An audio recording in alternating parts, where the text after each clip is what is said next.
Back at the treehouse, the mystery of the first light is all they can talk about. They're still trying to make sense of the message they found inside the ancient tree.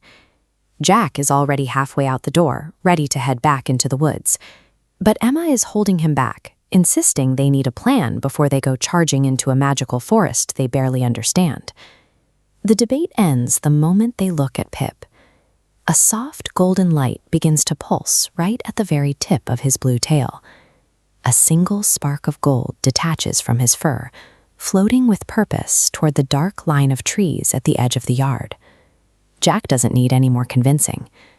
Leo is still a little shaky about the whole idea, but with the spark moving fast, he knows he's going to have to keep up.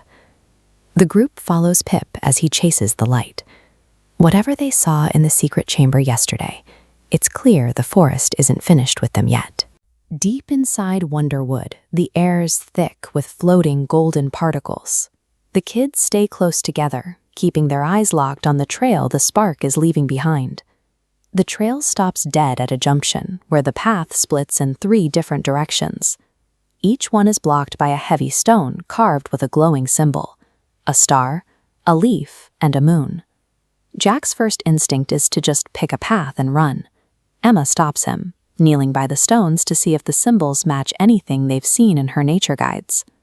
Mia noticed it first. Pip isn't looking at Emma or the paths. He's sitting perfectly still, staring intently at the stone with the moon carving. They realize that the forest doesn't respond to guessing. To move forward, they have to stop and watch how Pip reacts to the magic around them. The moon path opens up into a massive meadow filled with oversized, glowing flowers, giving the group a brief moment to breathe and enjoy the view. Leo reaches out toward a particularly bright petal, and the flower immediately puffs out a cloud of shimmering glitter, covering him from head to toe. It's a harmless reminder that even the plants here have a mind of their own. But as they move deeper, the environment starts to feel a lot less playful. The meadow ends at a rushing stream.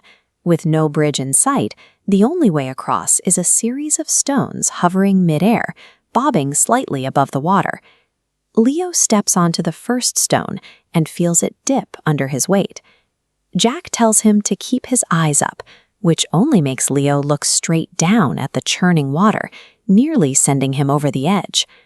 They eventually make it across, but it's becoming clear that the deeper they go, the more they have to lean on each other to handle the forest's unpredictable nature.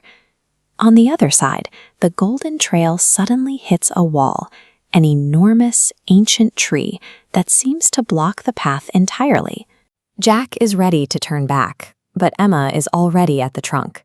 She's looking for the same kind of logic they found at the path junction, feeling the bark for anything unusual. She finds it tucked under a layer of moss, a small, hidden mark. The moment her fingers touch the carving, the heavy roots begin to shift, revealing a path leading underneath the tree. Seeing that star again changes things. This symbol is identical to the one on the secret door, meaning this trail is part of the same mystery they uncovered the day before. The roots lead them into a massive cavern. The ceiling is so high it disappears into shadow, and the only light comes from thousands of golden sparks drifting through the air. As the kids step inside, the sparks suddenly change direction. They swirl around Pip in a blurring vortex of light, eventually sinking into his fur and leaving a glowing mark behind. Emma watches the light settle into Pip's fur. The symbol matches the map they found earlier, showing that Pip isn't just following the first light, he's carrying it.